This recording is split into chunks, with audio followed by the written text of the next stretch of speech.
What's up, everybody? It's Josh coming at you from Nerd Avengers Tower, and we need to talk about more evidence that Sony is gonna Sony and continue to do weird, wacky, and ridiculous things with their Marvel properties surrounding the Spider-Man license that they still own. And we've got to talk about the possibility, the hope, maybe, that in maybe a franchise-saving move, Sony Pictures is actually going to get help from Kevin Feige to produce several of their upcoming projects. But first, let's talk about Kraven the Hunter, or as Sony will now refer to him as Kraven, an animal lover and protector of the natural world. And that's not hyperbole, that's coming straight from the mouth of Aaron Taylor Johnson, the star of the Kraven the Hunter movie. Let's look at this article on the Direct. It says here, Sony's Kraven movie confirms drastic departure from Spider-Man comics. Oh man, it's so funny. I'm actually just gonna jump right to the most crazy stuff that was said. It says here, in an interview with Variety, Kraven the Hunter star Aaron Taylor Johnson commented on his time as the character and how the film recently finished production.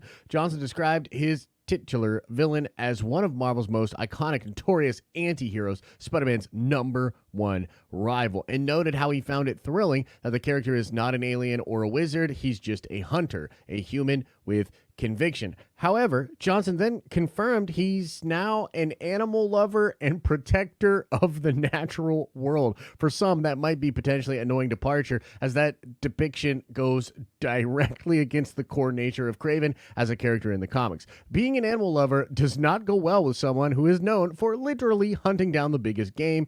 He even wears a lion pelt as a vest. Despite the change, however, the actor still thinks he's a very, very cool character. Johnson finished by revealing the movie was shot entirely on location. Oh my God. And we'll read on a little bit here, and then I'll give you my thoughts. It says, it's unknown as of now why Sony would make such a drastic change to the character, one which basically changes Kraven on a fundamental level. That said, there is possibility the quote is missing context and being interpreted incorrectly. Maybe for love of animals is more intense respect, which would still allow Kraven to live up to his hunting name, but also potentially be held to his own form of honor system when engaging in his big game hunts. Yet one of those hunts in the upcoming film won't be Spider-Man. Instead, there are a couple of options about who it might be. First would be Christopher Abbott's Foreigner, who is supposedly the main antagonist of the piece, but then there's also the Chameleon, who will be played by Fred Hetchinger, who is obviously his brother in the comics. Hopefully, whatever the movie ends up being, by the end of the day,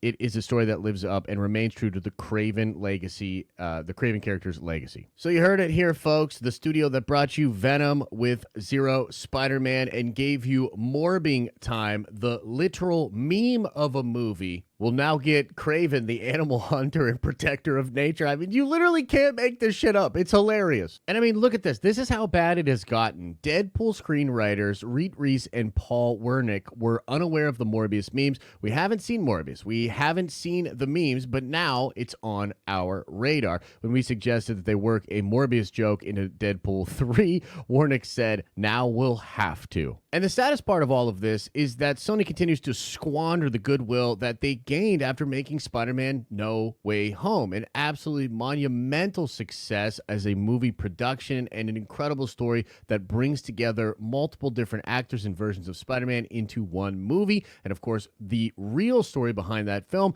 is that it is produced by Kevin Feige, right? All these other Sony movies like the Venom movie, the Morbius movie, and whatever the hell else they're working on these days, seemingly not produced by Kevin Feige. But alas, there could be some hope for the Spider-Man franchise, and maybe Kevin Feige will come over there and save the frickin' day, as it is being reported that according to Production Weekly, Marvel Studios and Kevin Feige are set to co-produce a number of Sony/Marvel films. According to Production Weekly, Feige and Marvel Studios will help produce Madam Web, El Muerto, and Venom 3. It also lists Kevin Feige as a producer on the Madam Web movie. The report also suggests that Feige could co-produce 2 additional unspecified films for the Sony universe of Marvel characters, and Kevin Feige would be helping with those. And please, for the love of all things holy and nerdy, let this be real. It's really hard to take Sony seriously, especially after they re-released Morbius in theaters because of all of the memes. They didn't realize that nobody really wanted to actually see that movie. They were just trying to trick Sony into putting it out in theaters. That is a level of disconnect with modern day audiences that you rarely find in Hollywood, which is